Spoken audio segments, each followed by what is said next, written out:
Before you, there was empty. Sweet, hollow, empty. No game, no score, just simple zero. Before you, I wandered in my lost comfort of knowing exactly nothing. Before you, it mattered not if my steps were large or small, for there was no place to hurry to or from. No one was waiting on me. No one was counting my steps. Before you, I cannot say that I was happy, for happy is a state of being. And in that state, my state of no being, my state of no thing, I can say that I was not unhappy, but then you spoke. You spoke and I awoke, and the invisible orchestra of my silence erupted in a symphony of possibility. You sounded, impounded me, and stirred in my dry hollow a thirst, the first of many to be left unquenched. And then I cannot believe, then you touched me. You touched me. And where before there had been anesthetized acceptance, days of indifference and nights of welcomed malaise, now there was hunger. Hunger for more touch. Hunger for more feel. And you did not just gently, caress my emptiness. No. You reached in deep with your soft scissor scalpel hand and squeezed that hard part of my atrophy, that numb heart of my anonymity, squeezed it to beating, choked it to breathing, leading me out into a place beyond my no place. See, before you there were no questions, but now there was wonder, complications. Now there was chance. Choices to make and dances to dance. Plans to plan. Way beyond my solitary hand that I was used to. Why could you not just have left it at that? What hunger in your soul drove you to roll away that final stone of my alone? Why, after all that, why did you have to say, I love you? Love? Let me tell you about love. It's a specious deceit. It's a facetious smile. It's a game on a court of clay, a score of zero, nothing more. And you gave my heart one more squeeze, then released me and stepped back smiling as the twisted, poisoned rope of hope took its bite. Hope? Hope? Love's blind, adopted stepchild hope? I've heard it said many times that without hope you have nothing. Well, if that is true, by all means, give me back my nothing. Hope belies itself. Hope is not promise.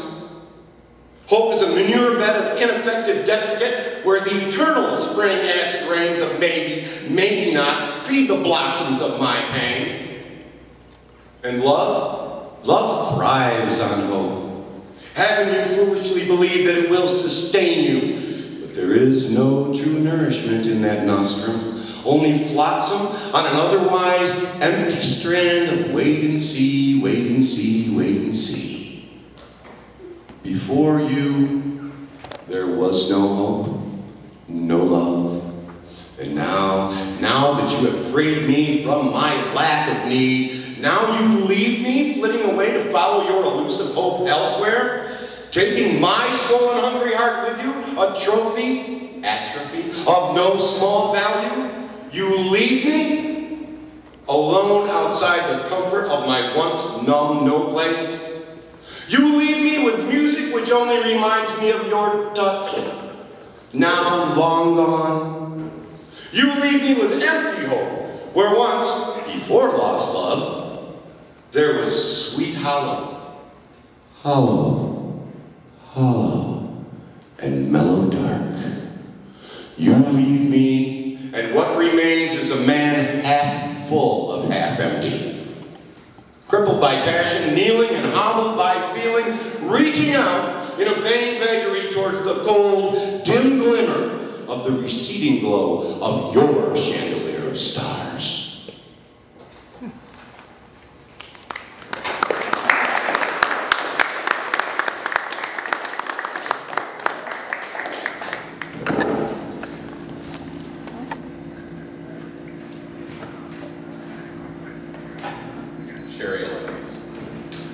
The Ballad of Bootlick Tom. Bootlick Tom went out one night to get his share of drinking on. He soon got into a fight where all his drinking money'd gone. Out there on that bearded stoop, he saw that it was 1 to 4. Almost fair, he chuckled as he knocked the first one through the door. Number 2 was big and mean with heavy-handed hammer fists. But Bootlick Tom took out his knee and put him in a scissor twist. The third big badass came in wild, a busted bottle in his hand. Well, that's not fair, old Tom remarked, and knocked him into Neverland. But number 4 stood by the door. He knew the outcome, should he fight. I've got a few coins left, he said, and Bootlick Tom drank free all night.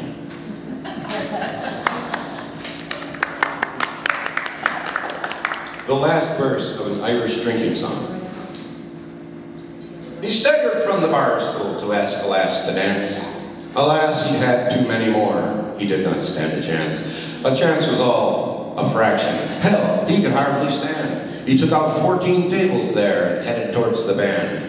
The band was playing Old Fat Rose, a favorite of the crowd. But no one heard him crashing. The band was oh so loud. The lass what he was aiming for caught sight of him and fled. He tried to reach and catch her, but he snagged her bow instead. Her bow he tried to pull away, but he'd been drinking too. And so they danced the night away. A fine how do you do? So give me a hi and give me a hey and don't step on me toes. And we'll drink and dance the night away to Old Fat Rose. Last one. The last ride at Primrose Peak. Do it this way. There he sat, all dark, unsettled, brains quite addled from the blow. Brigands laughing all about him, there to clout him should he run. From his good eyes, squinting sneaky, peeking out from swollen brow, Primrose Pete considered options. Acquiesce, or fight, or flee. Counting up the 5 marauders, such close quarters, Peter smiled in a wink. The first 2 fell, hellbound from Pete's shining blade. One was cut from prow to keel, didn't feel the lightning slash. 2 was dead, but still a stagger from Pete's dagger through the throat. Peter then turned his one good eye upon the 3 left standing there. Knocked me from my gentle ride, he chided them and took a step. In a flash, the 3rd man died, his manhood hung from Peter's blade. Number 4 jumped up in close, they danced a rosy final step. One last waltz, said Primrose Pete, and short and sweet the blood ran hot. Last of all the highwaymen, the 5th of 5, the last alive, a tall man, taller quite than most, with ghostly eyes and fierce old hands, a man who felt that pain was fun. This one-on-one was just a tryst. And so they stood there eyeing up while trying not to give a tell of their planned last brave attack, while Pete held back to catch a breath. All at once the fight was on. That bloodied lawn would find no peace. Both men fought with all their might from noon till night out into dark. No moon sang. The stars shone nude. A suit of cloud hung o'er the fray. Blood and dark with aught a sound, save the pounding steel on steel come the sun. There on that field without yield for honor's sake, cut for cut, both men held true. And on into a second night, a third then, into a 4th, a 5th, of course they battled on. It's said that both men died that day. 'Twas slay for slay, though neither fell. He fights on, old Primrose Pete, his ghosted feet still dancing through with his blade of shadow pure against a worried bastard dark. And it's said on summer nights, when the wind is right and odd, one can hear old Pete's mare out there braying on the moor. And beneath the old hag's whinny, if you skinny up your ear, you can catch catch old Primrose Pete sweetly dancing.